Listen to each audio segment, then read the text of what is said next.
ఎవడు ఎన్ని రకాల పుల్లలు పెట్టడానికి ప్రయత్నం చేసినా, ఎన్ని రకాల కుట్రలు బన్నినా, నీ ఇంట ఎప్పుడు ఏముండాలి? నీ నోట ఏముండాలి? అది స్తుతి, ఆరాధన.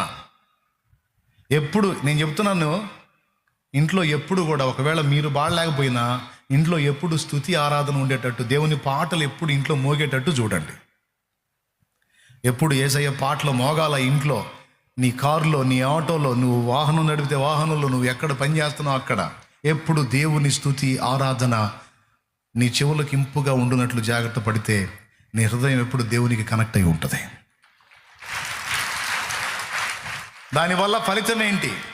దేవుణ్ణి ఆరాధించడం ద్వారా ప్రయోజనం ఏంటంటే, బాలుర యొక్కయో చంటి పిల్లల యొక్కయో స్తుతుల మూలమున దుర్గం స్థాపించాడు. ఆ దుర్గాన్ని ఛేదించుకొని ఏ శత్రువు కూడా నిన్ను దెబ్బతీయడానికి సాధ్యపడదు.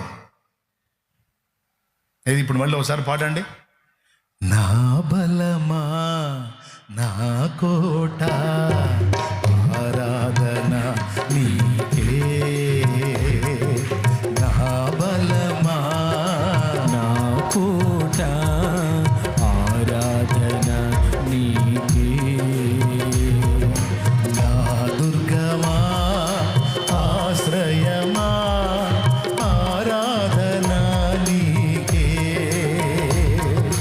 నా దుర్గమా, ఆశ్రయమా, ఆరాధన నీకే.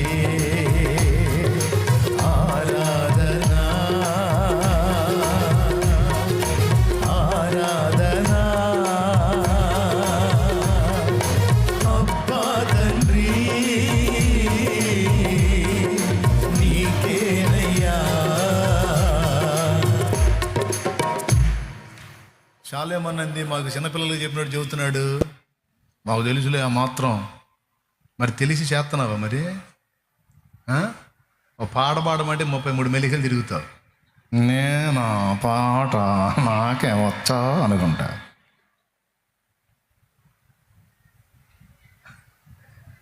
ఏదో పెళ్లి చూపుల్లో కానీ సిగ్గుపడ్డట్టు సిగ్గుపడుతూ ఉంటా. ఏమమ్మా పెళ్లి చూపులా? ఎక్కడైనా నువ్వు సిగ్గుపడు, నేను ఒప్పుకుంటా.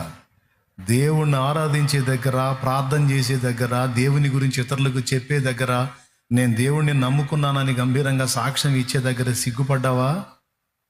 నాకు చాలా చిరాకు, దేవుడికి ఇంకా చిరాకు.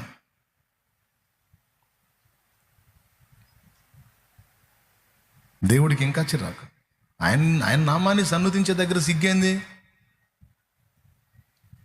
ఏమయ్యా, నువ్వు ఎంత మొనగాడమైనా సరే దేవుడి నామాన్ని మయంపరిచే దగ్గర సిగ్గులు, బిడియాలు, మెలికలు తిరగడాలు పనికిరావు. పరమతముల దూషణేల పరిహసించి పలుకుటేల, నాకు తెలిసినంత వరకు నాదుడు యేసయ్యను గూర్చి సాక్ష్యమిచ్చేదా, మన స్వామి యేసు దేవుడంచు సాక్ష్యమిచ్చేదా. ఎలుగెత్తి పాడుకోవాలి. ఒంటరిగా కూర్చున్నా, గదిలో కూర్చున్నా, ఏకాంతంలో కూర్చున్నా ఆరాధించాలి. సన్నిధిలోకి వచ్చినా ఆరాధించాలి, స్తుతించాలి, కీర్తించాలి. నాకు ప్రార్థనే రాదంటావా? అట్లయితే మోకాళ్ళు వేసి స్తోత్రాలు చెప్పు. నీకు ప్రార్థన ఎట్లా రాదో నేను చూస్తా. నీకు రాకపోతే పరిశుద్ధాత్మ అభిషేకం నీ మీదకి వచ్చి మామూలు కాదు, భాషలతో మాట్లాడుతూ ప్రార్థన చేసేటట్టు చేస్తాడు నిన్ను. మామూలుగానే నాకు ప్రార్థన చేత కాదని నువ్వు కూర్చొని స్తుతిస్తా స్తుతిస్తా స్తుతిస్తా పాడతా స్తుతిస్తా పాడతా ఆరాధిస్తా స్తుతిస్తా ఉండును. నాకు తెలిసింది ఇదే ప్రభువా, నాకు తెలిసింది ఇదే తండ్రి, నాకు తెలిసింది ఇదే నాథ అని నువ్వు స్తుతిస్తా ప్రార్థిస్తా స్తుతిస్తా ప్రార్థిస్తా, అదే స్తోత్రం చెబుతా. ప్రార్థన లేదు, రాదు. స్తుతిస్తా ఉండును. స్తోత్రమయ్యా, హల్లెలూయా, యేసయ్యా అని కాసేపు స్తుతించి మళ్ళీ ఏదో పాట పాడతా, స్తుతిస్తా పాడతా స్తుతిస్తా పాడతా ఉండు. ట్రై చేయను. నీ మీదకి పరిశుద్ధాత్మ అభిషేకం రాకపోతే అప్పుడు అడుగు. నీకు తెలియకుండా అనేక సంగతుల గురించి నువ్వు ప్రార్థన చేసేటట్టు ఆయన చేస్తాడు. ఆయన చిత్తమైతే నీ నోరు, నాలుక సడలింపజేసి భాషలతో మాట్లాడి పరిశుద్ధాత్మలో ప్రార్థించేటట్టు ఆయన చేస్తాడు. స్తుతించకుండా నీ స్వరాన్ని మౌనం చేయొద్దు. స్తుతించకుండా నీ స్వరాన్ని మౌనం చేయొద్దు, కీర్తించకుండా నువ్వు మౌనంగా ఉండొద్దు, ఆరాధించకుండా మౌనంగా చెప్పండి. ఇప్పుడు ఆరాధనలో ఆయనను పాడి సన్నుతించి కీర్తించి మహిమపరచుట్లో శక్తి లేదా? ఎవడా అన్న వెదవన్నారా, వెదవా అనాలనిపించింది నాకు, కానీ నేను అనకూడదు కదా అట్లా, అందుకని అనను. దేవునికి స్తోత్రం, హల్లెలూయా. దేవుని ఆరాధించాలండి, ఆయన్ని సన్నుతించాలి. అంతట నివసించు యెహోవా ఎలోహిం, ఆరాధన నీకే. మా యొక్క నీతి యెహోవా సిద్కేనో. సిద్కేనో అంటే యెహోవా మా యొక్క నీతి, యెహోవా ఏ నీతి, సిద్కేనో, సిద్కేనో.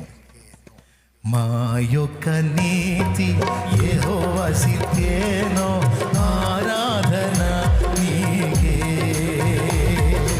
అంతట నివసించు యెహోవా ఎలోహిం, ఆరాధన నీకే. నా యొక్క నీతి యెహోవా సిద్కేనో, ఆరాధన నీకే. ఆరాధన ఆరాధన అబ్బా తండ్రి నీకేనయ్యా. రాజా నీ భవనము పవలు వేచియుందును, యేసు రాజ నీ భవనములో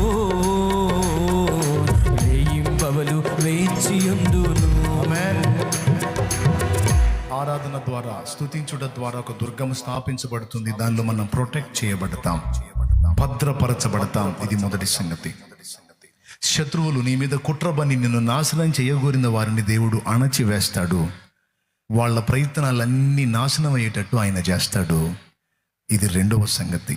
ఒకటి, నీవు స్తుతించే స్తుతి ఆరాధన, దేవుని మహిమపరిచే స్తుతి యాగము నీకే ఒక రక్షణ దుర్గం అవుతుంది. మరి అలాగే నీకు రక్షణ దుర్గం ఏర్పడితే మరి వాడు నిన్ను అటాక్ చేయాలంటే ఎట్లా, నీ మీద దాడి చేయాలంటే ఎట్లా, కష్టం కదా.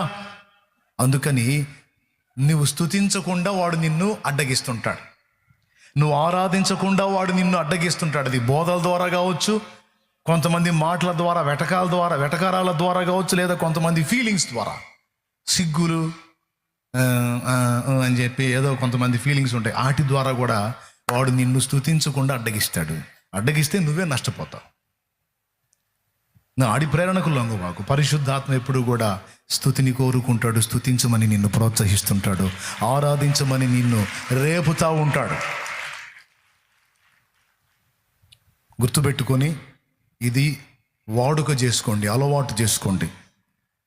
ఎప్పుడు స్తుతించటం, స్తోత్రించటం, ఎప్పుడు మన నోట స్తోత్ర ధ్వానాలు ఉండటం అనేది మంచి అలవాటు. కొంతమందిని చూస్తాను భక్తి పరులని, వాళ్ళు ఎప్పుడు చూసినా సరే స్తోత్రం ప్రభువా, అయ్యా నీకు వందనాలయ్యా అనుకుంటా దేవుని సన్నుతించుకుంటూ పనులు చేసుకుంటుంటారు.